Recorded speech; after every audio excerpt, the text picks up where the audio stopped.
তোমাৰ হাতত এতিয়া কি লৈ আছা? যাদুঘৰ। কি যাদুঘৰ? কি যাদুঘৰ মই দেখাই দিম ৰ'বা।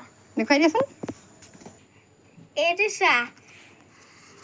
এই লটো যদি আমি কটোত দিওঁ, এইকণত দিওঁ তেতিয়া হ'ব কল খল। ইয়াত দিওঁ কলম কলম।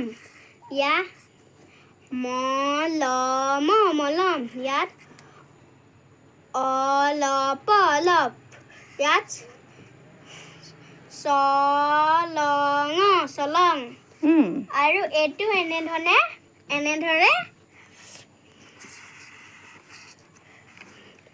মৰম মৰম। গৰম গৰম। খৰম খৰম। বৰল বৰল। খৰল খৰল। খ নহয়, এইটো দন্তীয় স। সৰল সৰল। এনেকে এইটো যাদুঘৰ। বন্ধু বান্ধৱীসকল, গুণগুণে আপোনালোকক যাদুঘৰকেইটা দেখুৱালে। মই এতিয়া অকণমান দেখুৱাই দিছোঁ।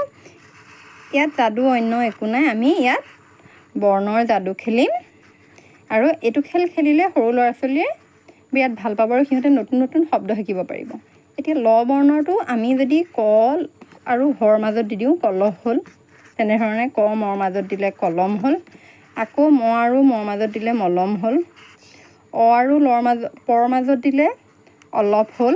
আৰু চ আৰু অনুস্বাৰৰ মাজত দিলে চলং হ'ল। ঠিক সেই ধৰণেৰে ৰ বৰ্ণটো যদি মই ম আৰু মৰ মাজত এনেধৰণে দিওঁ মৰম হ'ল। আকৌ গ আৰু মৰ মাজত দিলে গৰম। খ আৰু মৰ মাজত দিলে খৰম হ'ল। ব আৰু লৰ মাজত দিলে বৰল হ'ল। স আৰু লৰ মাজত দিলে সৰল হ'ল। এতিয়া কথাটো হ'ল আমাৰ প্ৰথম দ্বিতীয় আৰু তৃতীয় শ্ৰেণীলৈকে ছাত্ৰ ছাত্ৰীসকলৰ ৰ আৰু ল বৰ্ণ দুটা উচ্চাৰণ কৰাত অকণমান অসুবিধা থাকে। সকলো ছাত্ৰ ছাত্ৰীৰ ক্ষেত্ৰত নহয়, কিন্তু কিছুমান ছাত্ৰ ছাত্ৰী ল আৰু ৰ উচ্চাৰণ কৰোঁতে সমস্যা দেখা পোৱা যায়।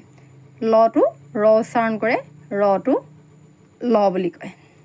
সেইকাৰণে ল আৰু ৰ বৰ্ণ দুটা তেওঁলোকৰ মনত স্থায়ীভাৱে সোমোৱাই দিবৰ কাৰণে, দৃঢ়ীকৰণ কৰিবৰ কাৰণে আমি এনেধৰণৰ TLM ব্যৱহাৰ কৰিব পাৰোঁ।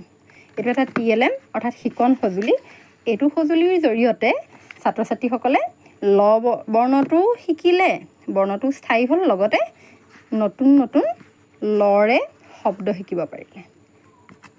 ঠিক তেনেধৰণে ৰটো লগাই দিয়াৰ কাৰণেও ৰটো যেতিয়া বাৰে বাৰে কৈ থাকিব সিহঁতৰ মনত ৰটো সোমাই যাব আৰু ৰ উচ্চাৰণটো শুদ্ধ হ'ব।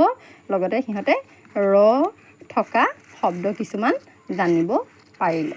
এনেধৰণেৰে শিকালে সহজতে শিশুসকলে বুজি পাব আৰু সিহঁতি বহুত বেছি ফূৰ্তি পাব। গতিকে আপোনালোকেও এই দুটা TLM বনাব পাৰে। বনাই স্কুলত ছাত্ৰ ছাত্ৰীসকলক আপোনালোকেও এনেধৰণে TLM ব্যৱহাৰ কৰি শিকাব পাৰে। যদি আপোনালোকে মোৰ এই TLM দুটাৰ ভিডিঅ'টো ভাল পাইছে তেন্তে লাইক কৰিব, কমেণ্ট কৰিব, শ্বেয়াৰ কৰিব আৰু প্লিজ চেনেলটো ছাবস্ক্ৰাইব কৰি দিব। আৰু নতুন নতুন ভিডিঅ'বোৰ পাই থাকিবৰ কাৰণে আপোনালোকে কাষতে থকা বেল আইকনটো দবাই থ'ব। ধন্যবাদ।